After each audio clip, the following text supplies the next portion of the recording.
आपल्या आवडीचा आणि अमृततुल्य असल्यासारखा चहा असा आपण चहा करून प्यायचा आहे. फक्त मसाला करायचा आहे. त्यात मसाल्यामध्ये आपण लवंग मिरं घालतो ना, ते काहींना सहन होतं, म्हणजे उष्ण होतं, मग ते नाही टाकायचं आपल्याला. बाकीचं सगळं टाकूया. आता मी 1 कप पाणी ठेवलेलं आहे. त्याच्यामध्ये हे दालचिनीचे तुकडे 2, हे छोटे छोटे तुकडे टाकायचे. दालचिनीचे तुकडे आणि वेलदोडा सोलून टाकायचा आहे. असे मी 3 वेलदोडे टाकलेले आहेत त्याच्यात. त्याच्यानंतर आलं कुटून घ्यायचं आहे. कुटलेलं आलं आहे ते घ्यायचं आहे. हे बघा, हे असं आलं कुटून टाकायचं त्याच्यात.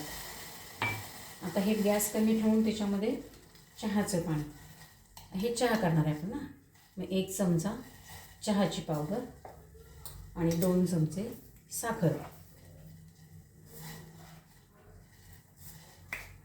आता हे मस्त असं उकळून द्यायचं.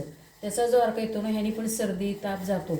आणि मेन म्हणजे काय, आपल्याकडे प्रत्येक वेळेला तुळस किंवा बाकीचे साहित्य जे आपण टाकतो त्याच्यामध्ये ते नसतं.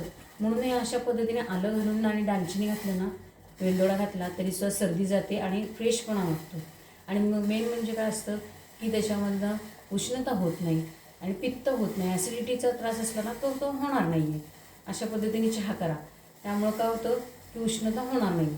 आणि उष्णता न झाल्यामुळं इतर साईड इफेक्ट असतात चहाचे, ते होणार नाही आहेत तुम्हाला. अशा पद्धतीने चहा करा. आणि त्याच्यामध्ये आता हा चहा उकळला आहे चांगला.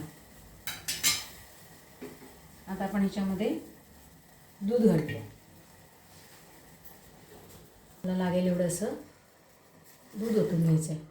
आणि हे चांगलं भरपूर उकळून द्यायचं आहे बरं का.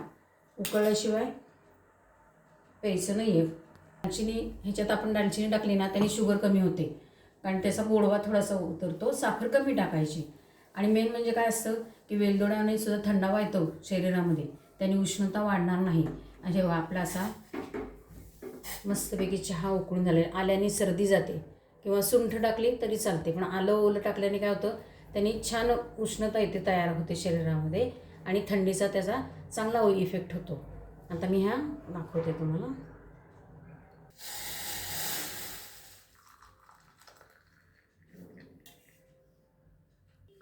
आणि बिस्किटाबरोबर खायचं आहे. ग्लुकोज बिस्किटं घेतली तरी चालतात. ज्यांना शुगर नाही त्याने ग्लुकोज बिस्किटं खाल्ली तरी चालतात. नाही तर मग ओरिओची खायची. कशी छान लागतात ती. आणि ह्याने फ्रेश व्हायचं. चहा प्या आणि फ्रेश व्हा. मस्त. लाईक शेअर सबस्क्राईब करा.